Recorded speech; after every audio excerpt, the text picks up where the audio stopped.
Ladies and gentlemen, welcome back to the third ever Pioneers Pathway podcast with me, your co-host Sharia, alongside Mr. Villani. How are you doing, sir? I'm good, thank you. How about you, Shaya? All good, Liam, all good. So today we have a different one. We don't have a guest today, unfortunately, but it's just me and you.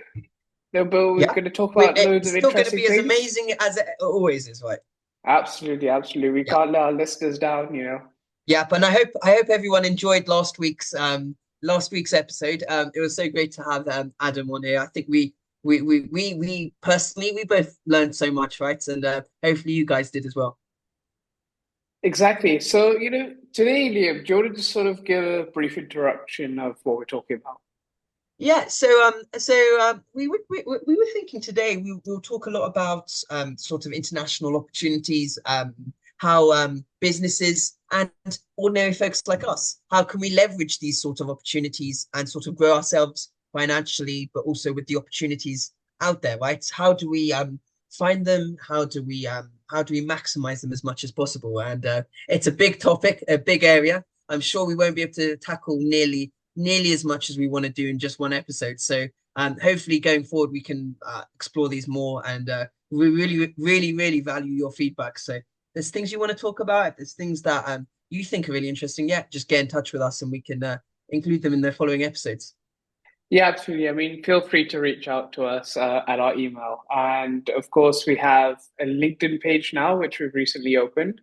You could obviously reach out to me and Liam individually, or obviously email is always in the description. And if not, YouTube comments, anything, just reach out to us however you want. If you do want to be a guest on here as well, if you want us to talk about something specific. Yeah, and I think importantly to say guests, yeah, guest wise, we it's not just people who are starting up startups. We're open. We want to talk to people within the ecosystem, within that environment, the people who are starting maybe non-profit startups, people who are involved in business, or people who just have a general interest, right? There's a lot to talk about. There's a lot of different areas and a lot of different roles out there. So please don't feel afraid to get in touch, right? We want to talk to you guys. Yeah, absolutely. So, last week we had Adam on our podcast. So he had a Egyptian, textiles business. So he was operating sort of a global business model. He had his, cousins in Egypt and he was operating out of UK. So, one thing that we've realized in the past few years is that going global is really important in terms of, businesses, isn't it? Because if you look back, I don't know, say maybe like 50, 100 years, everyone sort of operated a very domestic model, isn't it? You sort of used to, only run in your area, but now everyone is, looking abroad, and that's really been a, key difference, hasn't it? I'd say the best companies, the most productive, the most innovative, and the ones which are growing the most are the ones which have an international footprint, right? And that's not just because there's new markets out there. You're learning, you companies learn just as much as we learn. You're learning new practices. You're learning new ways of doing business. You're connecting with people who may not have those products. So it's a new and interesting market you're going into. You can bring back best practices from there as well, right?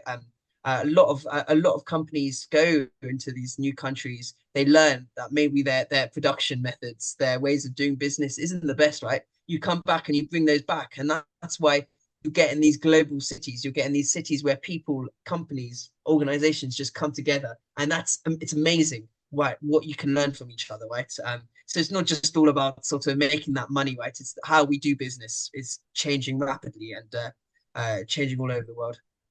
Yeah, I mean, like, so obviously you have a couple of franchises of Black Sheep, and I think they try to go to the UAE. Is that correct? Yeah, so Black Sheep, but also a lot of the brands in the Western sort of brands. You've got Starbucks, you've got Pret, you've got Cafe Nero, you've got Costa. Just that's just in the coffee industry, right? You've got plenty of other ones. They're all going towards the Middle East, Asia, Latin America. Latin America is an unusual one. It doesn't really get focused on that much, but there's big opportunities there, right? So they're all shifting towards the east, right? Because there was a model that is obviously working for them in the West. They're trying to replicate that in Asia, right? Or wherever. whichever continent they're in, right? There's a lot of those sort of brands going there, and it's not easy, right? Because you can safely say an Indian customer is going to be different to a UK customer, not only on price, but their what they want, their the tastes, what their products they're going to offer, right? How they're going to consume those products, the customs, the cultures are completely different, right?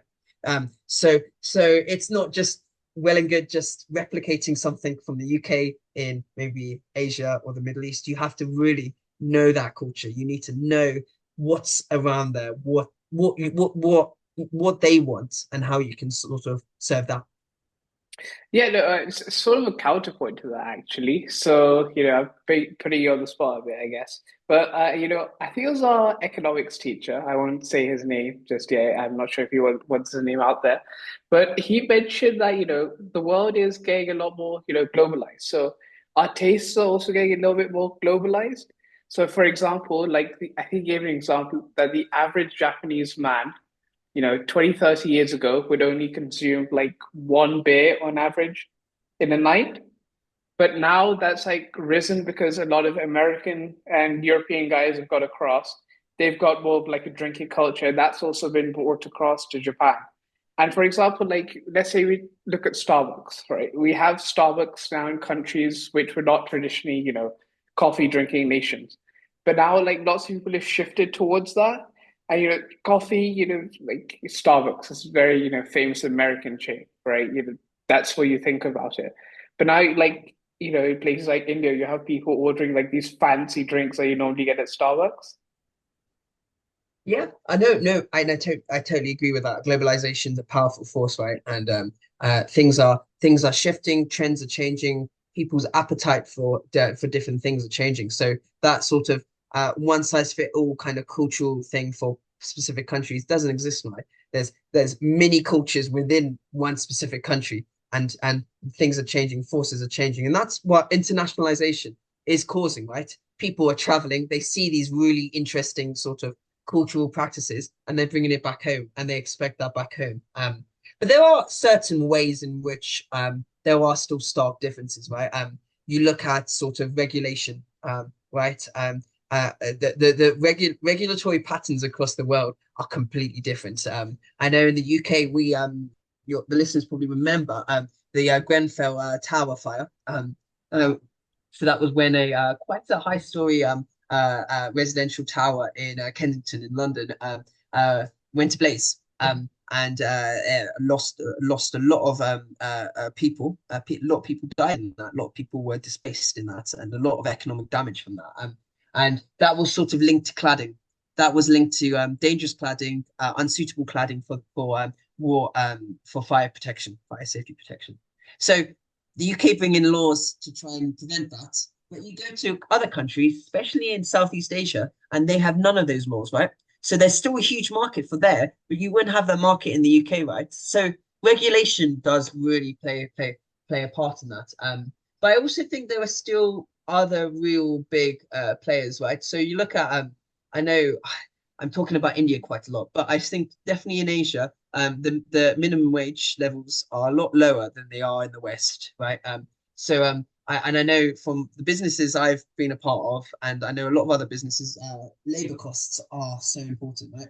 That's going to play a part because running operations in different countries with different labor costs, it's going to affect the bottom line. It's going to affect the price level we sell to consumers.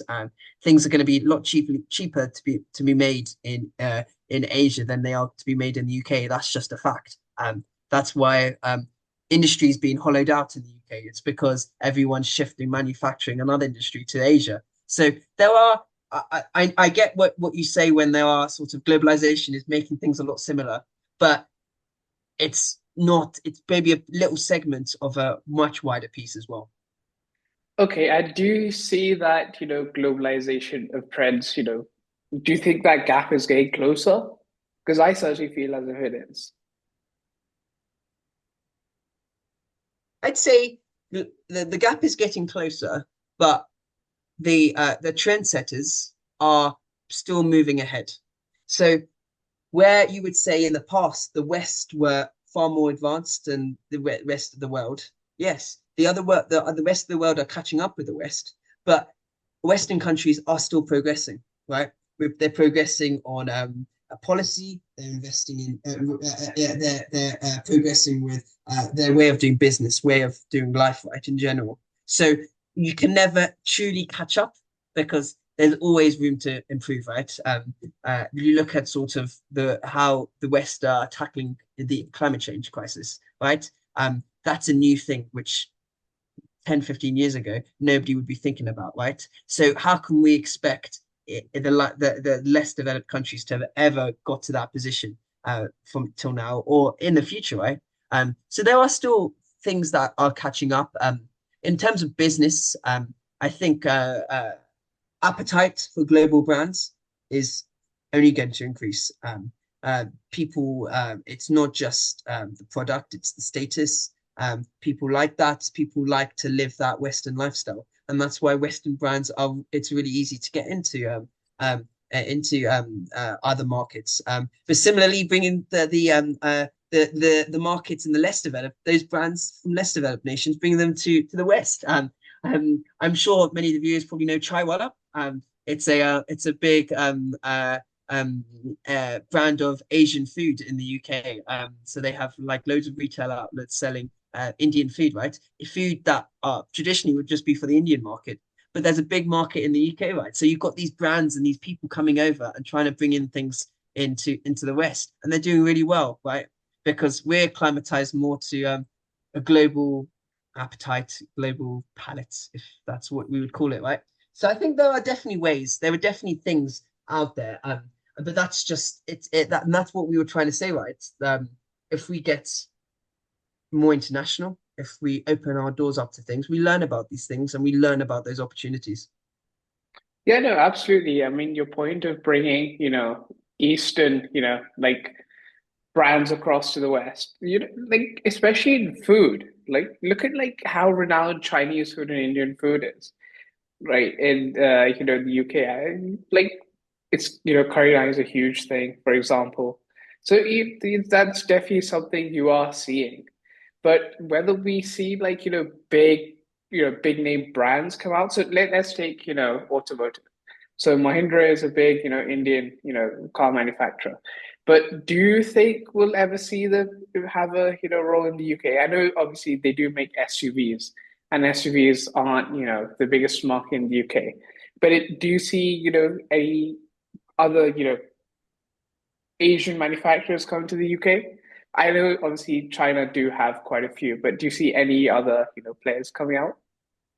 Um, So I'm not entirely not the most fluid on Mahindra Motors, but I do know Ashok Leyland, which is a Hmm. another Indian automotive company. And they're run by the Hinduja brothers, who are based in the UK. So obviously they have a supply chain when they've got setups in the UK, they've got setups in the West, right? So it'd be pretty easy for them to be able to set up those dealerships, be able to ship those cars over to the UK to sell.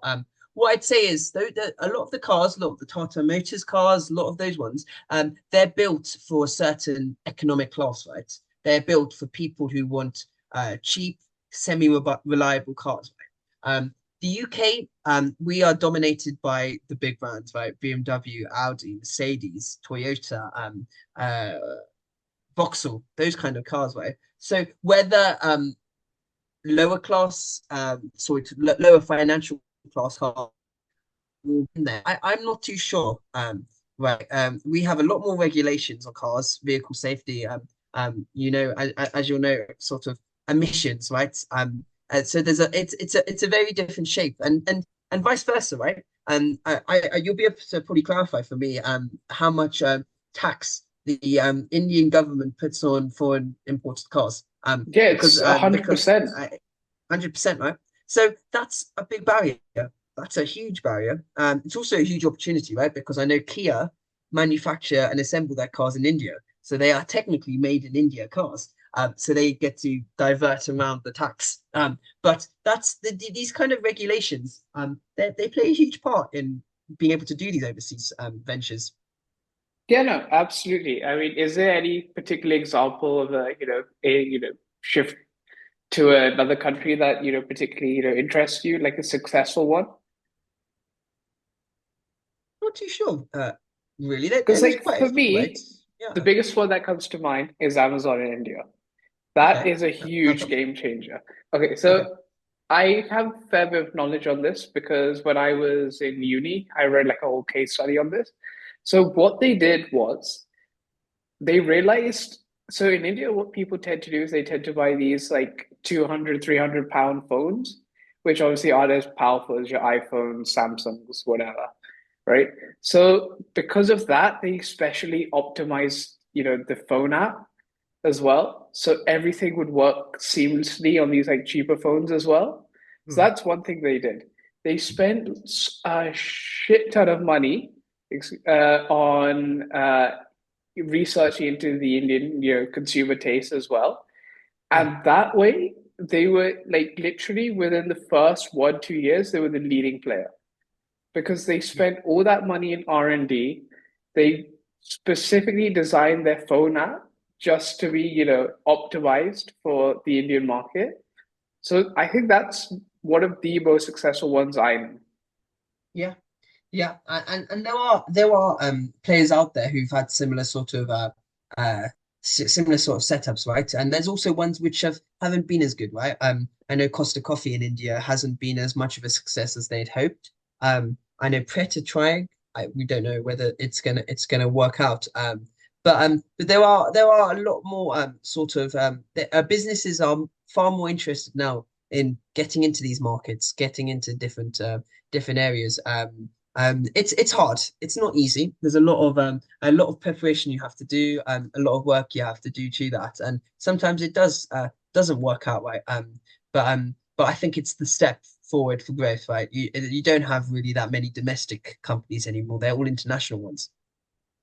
Yeah, and it's also, hard for, governments to accept foreign brands coming and, taking that market position. But, some have done it better than others. Like if you look at like UAE with Dubai, they've fully embraced, the international. They've maintained their, traditional, market as well, but they've gladly, accepted all these like big foreign, brands coming in.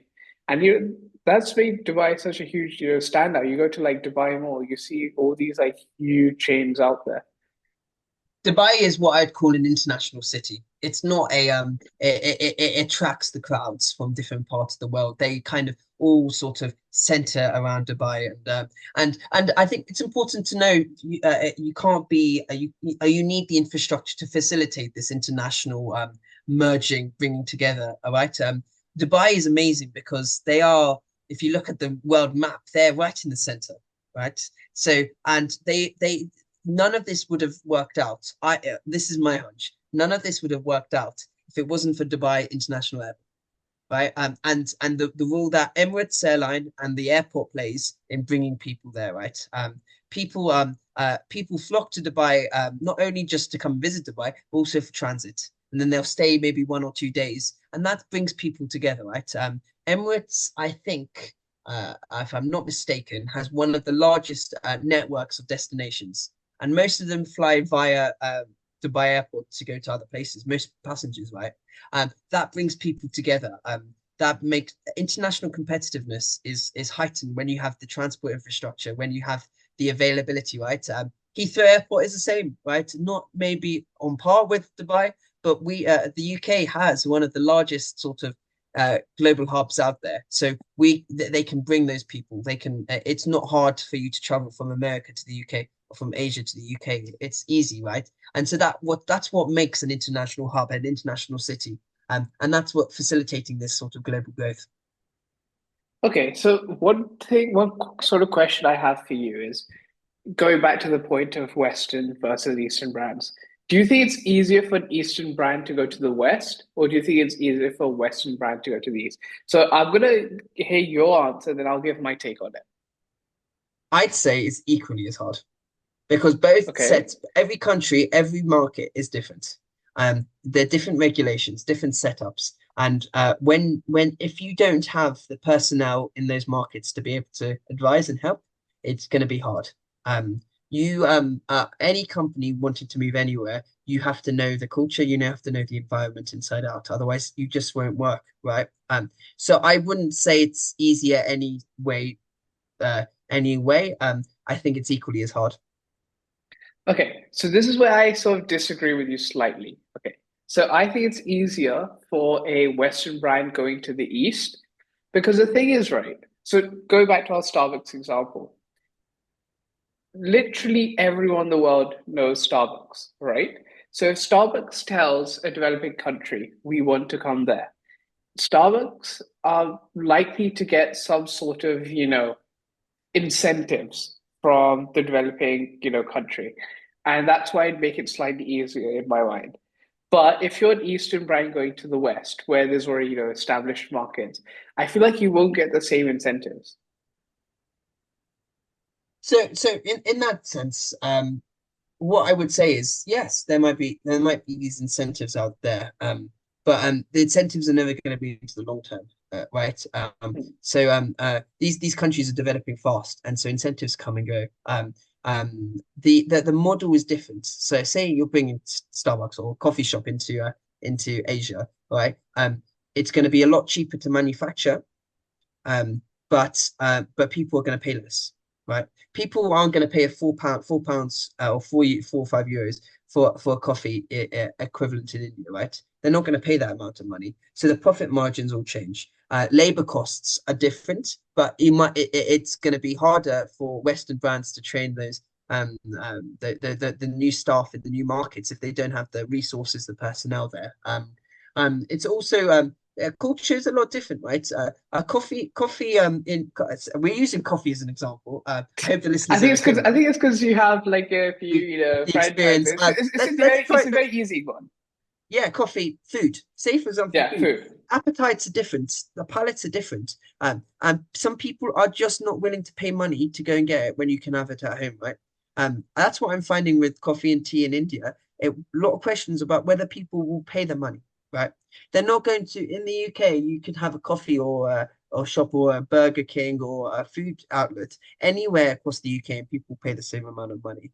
In India or in Sri Lanka or any part of Asia, it's more likely to be in the center of the cities are going to pay that money. In the outskirts, in the villages and towns on the outskirts, they're not going to pay that. And that's why you find most of the brands in the cities like Mumbai or New Delhi or Hyderabad or Ahmedabad or something like that. But you won't find them in the smaller towns and villages like you would in the UK, right? So I'm not saying either way is easier or harder. I think there are different challenges in both sense. But what I do really think people need to do is that you can't take a plain approach. I want to expand into Asia because even in Asia, there's different markets. Singapore would be far more easier, I think, to get into than maybe the likes of India, just because they are more developed comparatively to India, right? But they also still have their own challenges, right? So I do feel someone you need to select positively. You have to be very picky which markets are going to work, right? And you need to know those countries inside out. And that's really important. Okay, but I'm gonna, take a counter point here. So, what if the big brands adapt the taste of the food, right? So, for example, if you go to America, the food's a lot more greasier, whatever. That's what they prefer. But in the UK, it's a lot more, less greasy. I don't know if it's healthier, but you get what I'm trying to say. Yeah. So, in that sense, if a big brand does do adaptations, right? I think it's a very different answer, right? I Yeah. think it can be easier. And No, no, also no. in terms of the price point, right? I feel like some people are, it's purely a psychological thing, right? So if whilst the buying power might not be there, right? It might be a greater percentage of your salary, right? Proportionally. People are still willing to do it because they want to show that they have the awareness of the Western brands and they have those tastes, sort of like a show off thing. Yeah. That's no, and I would say all of those points are true. But what I would say is that differs for the product and services you offer. And that does differ, right? you'll see maybe if it says made in the UK or made in the US, someone would prefer that way. But can you say made in the US or the made in the UK if it's a big consulting brand coming to Asia? Can you really put that marketing or that sort of packaging on that, saying it's from made from the UK, made from the US, like you could do maybe with a packet of biscuits coming, shortbread biscuits coming from the UK. The product and the service are they're all niches, and so they're all really different in how you sell them, how you market them, how you portray them. So I think a lot of what you're saying is true, but everything is like different for the different circumstances. I know we were going to talk about sort of specific industries and sort of specific markets. Maybe we can go into that because I think there are industries there where these things are easier, where it is easier to market and to do Sure. these Is things. there any particular one you want to talk about? So I think we talked about coffee quite a lot. Yeah, So we've done maybe a lot of coffee. Let's move we'll on from talk. coffee. Let's move on from coffee. I think if you look at, and obviously I want to make very clear to all our listeners out there, this is not investing advice. Absolutely. Please Yeah, yeah, yeah. please do your own research. This is just for sharing opinions about trends and things like that. I do agree. Renewable energy is a big thing. And all across the world, everyone is recognizing that sustainability is the way to go. Um, and there is a big market for that. Energy is a requirement, absolute necessity for this world to go around. You need energy, so that's a big thing, and I think there was a lot of opportunity for cross-border collaboration, things like that. That on that, and no doubt. Yeah, absolutely. I mean, let's since we are at the point of renewable energy, how do you think, an oil exporting nation like Saudi would, react to that? Because in a way, if they are able to export less because of higher regulations, whatever, they're not going to like it too much, right? The Saudis, there's a few of them. Saudi Arabia, Venezuela, a lot of the Middle East, but also a lot of Asia where they do export oil. Um, Most of those places are coming to the realization that their main source of income is a polluting material, but it's also a finite material. So I do think a lot of those places are realizing that and are starting that shift over to more renewable sources of energy, but also of income. Um, so you look at Saudi Arabia, they've diversified their economy quite a lot in the last few years, especially under the leadership of MBZ, Mohammed bin Salman, their prime minister, who's done an amazing uh, thing of bringing that in. I'm saying amazing thing because it with sort of stressing that because that's controversial. There are a lot of other things that he's done as well. There's a lot to him, but economically, he's done a lot to diversify the country away from that. Neom, the Line City. Whether that comes to fruition is another topic of conversation. But those sort of projects are what diversifying these countries away, and they're bringing opportunities from elsewhere. Right, they're going to look for investors from abroad, things like that. So a lot of these countries are moving away from that. I think some are more slower than others, but I think that's the general trend internationally. Saudi is an interesting one because, they've like the point of diversified income, they've really got into sports. Right. I know you've seen like the other, Middle Eastern countries go into it, right? Qatar owns PSG, I think. And I'm not too sure. I think Etihad, what's it So, called? so Qatar and Abu PSG, they Dhabi. also made the offer for Man United that didn't go through. I think Yes, that was a yes. British owner. And Abu the Abu Dhabi owned Man Man City. City. Yeah, Man Yeah. City. And I know Saudi Arabia, the Saudi Public Investment Fund, own the majority of Newcastle. Oh, yeah, yeah. I think that happened like 2 years ago, right? That was a huge thing. That was And relatively recent. now, if you talk about F1, I think they're the second race of the year. They Yeah. spent a lot of Um, money the in big one at ensuring the that. moment is golf. Golf. Golf, Saudi okay. Arabia are big players in the golf market. And with all the golf competitions, they do a lot there. Yeah, and boxing as well. Boxing is one thing that, took me by surprise because I didn't think, Saudi would have as much interest in boxing because traditionally, I think they've always had an interest in football. But to see them go so big into boxing, that was a huge surprise for me. But this is where it all comes down to. They're seeing international trends. They're seeing opportunities, right? And that's how economies progress, right? We're investing. They I'd argue that the fact that they're bringing money into these sports, there's a lot of other controversial things that come out of it, but the fact that they're being able to pump in a lot of money investing means that these markets are able to progress. You're able to do a lot more in these markets. So you look at how much money they spend in Man City, the Abu Dhabi owners. Spend a lot of money there. There's been a lot of progress, and it's led to really superb results on the pitch because they've been able to invest in their players. They've been able to invest in these things, and that really does. It's a big thing, right? And you can only do that when you go and have a look at these opportunities, go and have a look at these markets. That's how you progress, right? So yeah, so the last 15 years, the Middle East has got quite big in sports. But if you're Saudi or any other Middle Eastern country today, is there any sort of sector you'd be looking at and going, okay, right, that's something I want to invest in now? My thought is that they're already in most of the sectors. I, I I think agree. there's But like, is there most of the one sectors. thing that's out there that's like really like, damn, I should invest in that? I think in general, we've spoken about sustainability is a big thing. I think in terms of the growing trends, populations are getting bigger.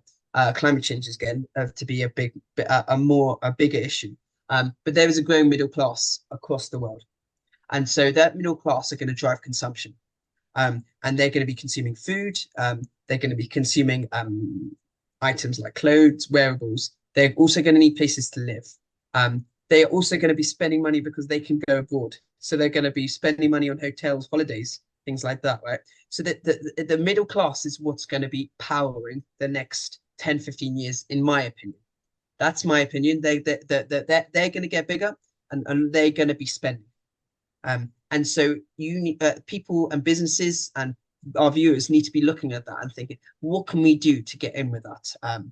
There are areas, right? We've said Asia is a driving power, Africa is a driving power, the Middle East is big, and I also think LATAM, so Latin America, South America is a big market. It's a very big market, and it's always underlooked. I think a lot of people go towards the East Asia, but forget about Latin America. But why do you think that is? Asia has always been the big players. They've grown quite a bit over the last few years. I think they're reaching their peak.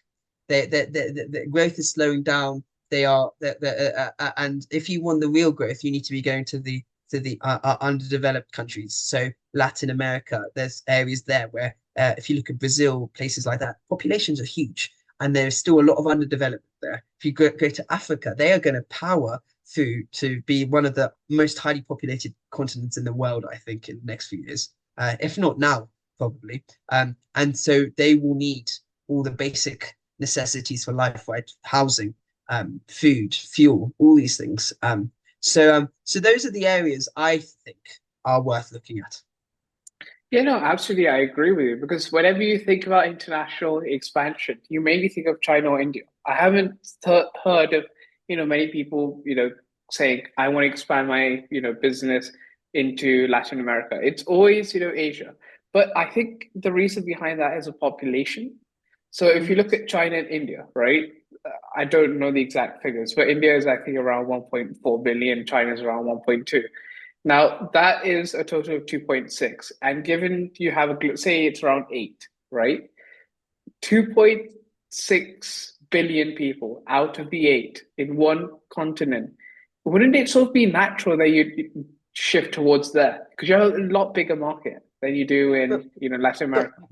markets are becoming more saturated there, right? There's a lot of competition. A lot of people have been going there. If you look at Latin America, okay, they may not have as high of a population. They're still quite considerable. Still quite considerable population. It's the same with Africa. But the point of business is you go in low and you try to reach the high, right? So if those countries are saturated and there's no more opportunities there, you need to go and find the new opportunities, right? And those are the countries which they're overlooked. They're not. Nobody's really looking at them. Nobody's taking any interest in them. And those are the countries like Latin America. I think and Africa as well. Plenty of opportunities in Africa. they're just waiting there. But I think what is stopping people from knowing that is the fact that people aren't traveling to these places. They need to be going to these places. We need to be encouraging sort of the immigration to those places so you can get to see it. You know, people only find those opportunities when they're actually going there physically in person. And that's quite a crucial thing. So talking about people moving abroad, going and taking these international opportunities, that's how we sort of bridge those relationships, get that communication there. And I think that's really important as well. Yeah, I know, I absolutely agree with that. But would you say the challenges of expanding to Latin America are any different to that of expanding in Africa and, Asia, whatever?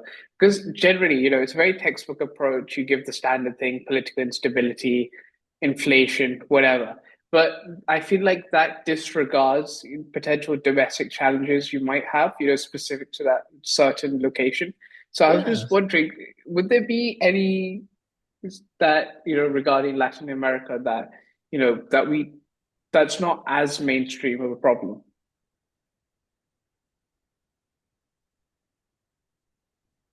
Yeah, I know it's a very tough that's question. it's a very tough question. Um, but what I would say, first and foremost, is where instability is, opportunity is also, No risk right? without reward. No risk without reward. Um, at the moment, if you look at Latin America, the big players are the likes of Brazil and yeah, I'd say Brazil, one of the biggest players there.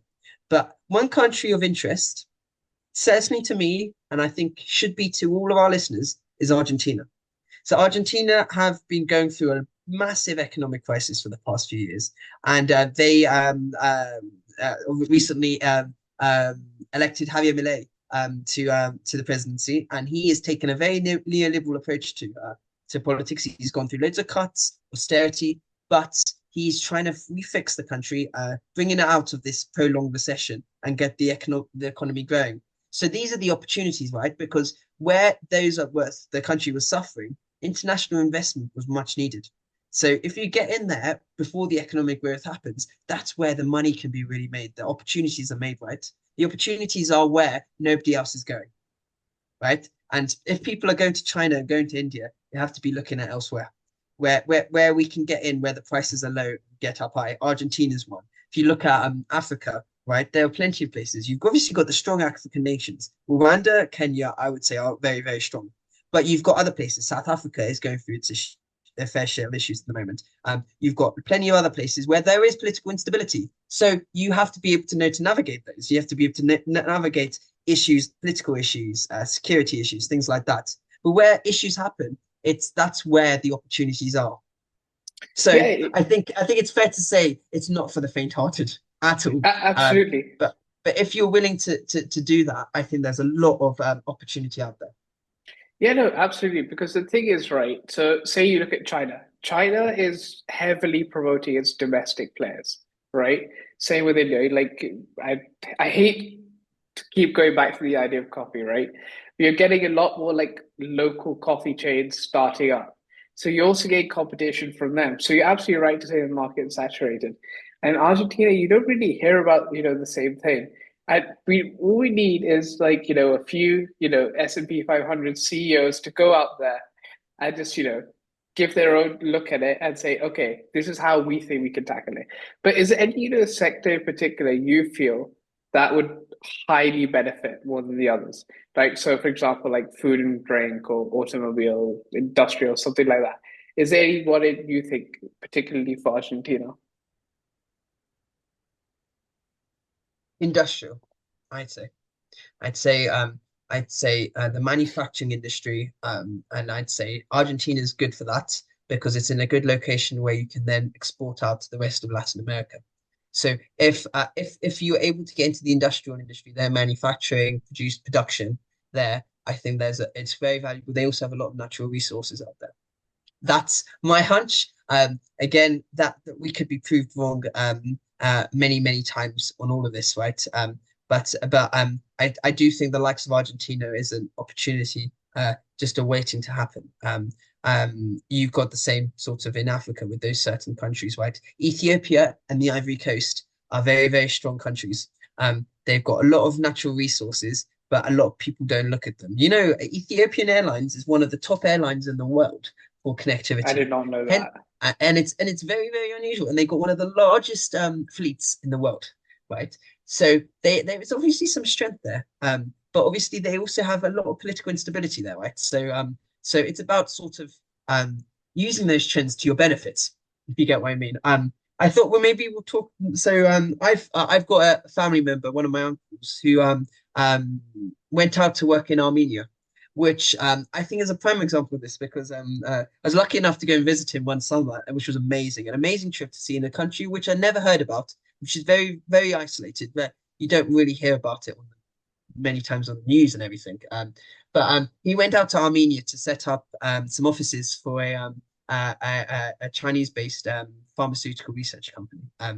I remember he would tell me how he used to go out there and at the beginning, and it was like he called it the equivalent of Cuba, right? Very isolated, very closed economy.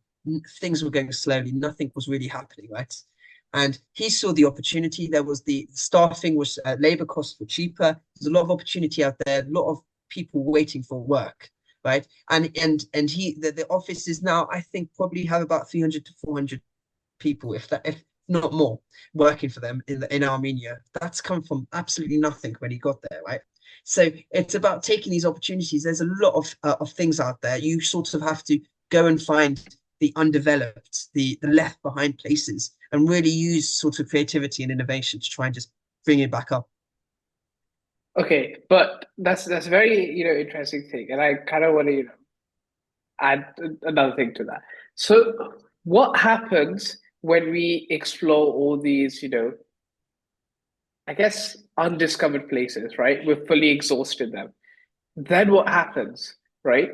Do we see like a complete shift in the global dynamic? What would you see happening? There will always be undiscovered places because Okay. society is always changing, right? Your things are always improving, but it's always very uneven. So you might say the undiscovered places were in Asia one time. Now they're somewhere else. But then Asia is left behind because the other places are improving, right? So you're So there's suggesting it's a always constantly switching thing. Yeah, yeah, I think yeah. That's that's what a that's what I, very that's fair. what I think. You know, a lot of people said the UK there wasn't any opportunities, economic opportunities. Now I'd say and I'd say it quite proudly as a British person, right? There are opportunities there because places have been left behind, right? You look at the likes of Blackpool up north in England, there were left behind places, and there were plenty of economic opportunities up there, right? That's what the current government are working towards, trying to exploit those opportunities and get more investment in. But those opportunities weren't there a couple of years ago. The opportunities were elsewhere in the world. But now people are coming there and saying, "Yep, there's scope," because they've been left behind and things haven't improved there. So let's try and get in there. So I do think it's like a constantly switching situation. Okay, interesting. Okay, Liam, we've had like a really, interesting discussion on like the global economy and stuff. But now I want to, focus on a couple of things that I've read recently in the news. So I'm not sure if you've heard, the UK is planning to, I mean, it's rumors as of now, but the UK is planning to introduce I think 15p tax per mile. So personally, I'm not a fan of it, but I just want to, gather your thoughts on that. Um, it's good if you look at it in the environmental sense. Less polluting cars on the road. People will hopefully use other alternative means. I'm sure there's probably a clause in there excluding electric cars, encouraging them. So sustainability wise, it's good. Practically wise, I'm not too sure because that sort of rests on people using public transport. Now, the public transport system in the UK is good, but not as good as it can be. It's good in the cities, but in the outskirts and regionally and nationally, it's not the greatest thing in the world, right? It costs hundreds of pounds to go from London to Manchester on the train when it costs maybe 20, 30 pounds to go by flight. You've got issues like that. You've also got safety issues, right? People don't feel safe on public transport late at night, so you've got those problems as well, right? And the cost. Sometimes it's we just said the cost is cheaper sometimes it's more expensive to do public transport, but it's also more quite expensive to buy a new car. So people can't afford to switch from those diesel and petrol cars to more sustainable usages. So I think it's an idea worth looking at, but practically, I don't think it will work. Yeah, I mean, I was thinking more in terms of like businesses, for example, because say, for example, right, you hate going back to like food examples, but since we're here, right? So say you have so on The Apprentice this time, there was a guy who used to sell pies across the country, right? So for him, his delivery costs have gone up a lot. Now, because of that, he might see a reduction in his demand. That's going to affect his top line as well. Hmm. So I was thinking more in terms of that perspective, and that's why I'll say I'm not, a fan of it. But I guess, everything has its pros and cons. So do you think maybe this is something that would work in a few years, or do you think, now is the best time to implement it? Do you think there's no such thing as the right time? I'd say that there is a right time to always tackle the environmental issues. There is always a time and place to do that. But I think it needs to be measured approaches, more practical approaches, and I think things like taxing per mile on cars, or things like, and I'm going to maybe be controversial here, but taxation in general to solve the environmental costs is a very blanket approach, and it doesn't understand the complexities in there and the people it affects. So I think there could be more practical approaches. Encouraging people need to be encouraged to go on public transport. They need to be encouraged to use electric cars. It's the way to go. Right. But you need to do it in a way which doesn't penalize people who quite frankly can't afford to do that. Yes, but okay, so I completely agree with you. But at the same time, if that puts more, does that put more pressure on, public transport? And if you're the government, how do you manage that? It does put more pressure, and it's good pressure, because if we put pressure, things will improve, right? So I think if this is a UK policy, if you look in the UK, we need to really improve our railway network. We need to have every major city and town in the whole country connected on on a railway network. We need to improve our roads. We need to improve our buses. We need to also try to make it more financially affordable for people so that they can travel cheaply around, right? I'm living in Madrid at the moment, and to pay for a metro is €8 a month, unlimited, That's right? impressive. In the UK, it's maybe about £8 to £10 a day for a day pass, right? That's a stark difference, right? And obviously, there are cars on the road here. That's not going to stop that. But I'd say there's a lot less congestion and a lot more people taking the metro now than in this instance than there is ever in the UK. But let's also, bear in mind, let's take London, for example, where you have the, £8 a day. Let's look at the population of London compared to the population of Madrid, right? Population of London is a lot more, and pretty much everyone uses it for work, etc. Now, you know how packed it can be in the morning, right? So there's obviously that concern as well. That's what I mean There by is that more concern. strain. Yeah, there is that concern. But if you look at the likes of the Piccadilly line on the London Underground, which hasn't been updated for years, right? So capacity is going to be lower on that, right? If you can increase capacity, if you can improve, you can get more trains, more stations, more lines. It will you can reach the capacity, right? Major cities are doing it. Singapore has an awesome railway network, metro network, because it works, because they innovate, they're constantly improving, right? And you're building the infrastructure. The infrastructure, quite frankly, for London Underground is crumbling, and they're not improving it as much as they should do. And if they do that, we can then try and be world class and improve the international competitiveness of the city. Okay, so obviously, you did suggest that you don't think it's a practical idea, but what would you do if to tackle this issue? It's a I hard mean, question. in terms of like, the climate change and all that. I'm Okay, putting that you on that the that we spot could here a lot, I know. we could go on for hours and hours on that. What I would say, first and foremost, is I would lead by example. Right. Okay.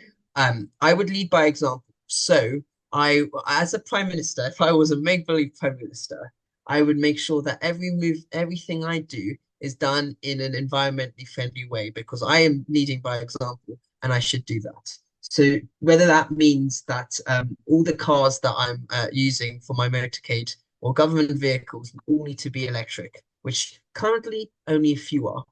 I would lead by example. I would make sure that all of the things I'm doing are done by me as well, or that all the things I'm preaching are done by me as well.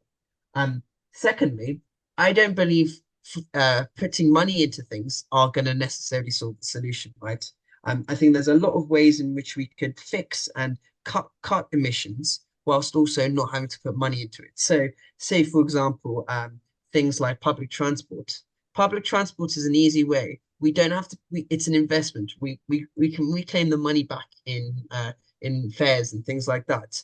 So it's an investment from the government, but it is not an endless pit of money, right? You put some money into getting the capacity up, and then you don't. It's self-sufficient, right?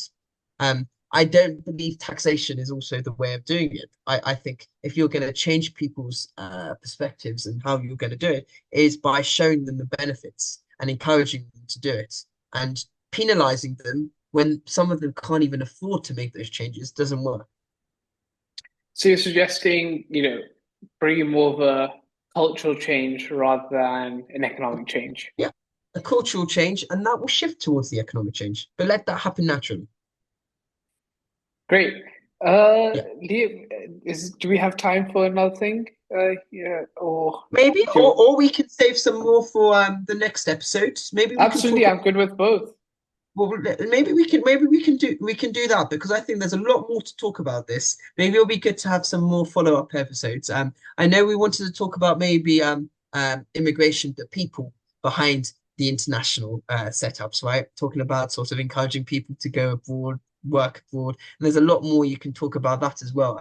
So maybe we can do that in a Yeah, new episode, absolutely, right? Or absolutely. and if any of the audience have any sort of contributions, things they think could work well, just yeah, let us know. We would love to talk about what you want, basically. Yeah, no. So Liam, if you sort of had to, summarize your takeaways from today's discussion, what would it be? I think it's I'm saying that going international is not a one size fit all approach, right? It's going to be different for different instances, different industries, different businesses. But the trend is there, and the trend is only going to grow. And there are strong benefits. There are weaknesses to it, but the benefits are strong, and it's not for the faint-hearted. But it's definitely a an approach which can yield a lot of good returns. Yeah, absolutely. I mean, I can't really add anything to that, I guess, but except that, it's always best to be as international as you can. Open yourself up to as many different markets as possible. But like you said, there's no, blanket approach. Everyone has to, do their own research, come up with their own strategies, and decide accordingly. Because if you go with the one size fits all, it's not going to end well, right? Uber tried it in China. I know that's something I didn't mention earlier in the episode, but Uber tried it in China, failed miserably, right? The same thing worked in India, it's worked everywhere else in the world. It hasn't worked in China. So that's obviously a clear example of it. Yeah, yeah, exactly. Not one size fits all, but definitely something to look at. And I'd encourage everyone here to look at that, especially if you're entrepreneurs or people who want to get into the entrepreneurial field. Right. So Liam, we've had a great chat today. I have even realized it's probably almost been nearly an hour.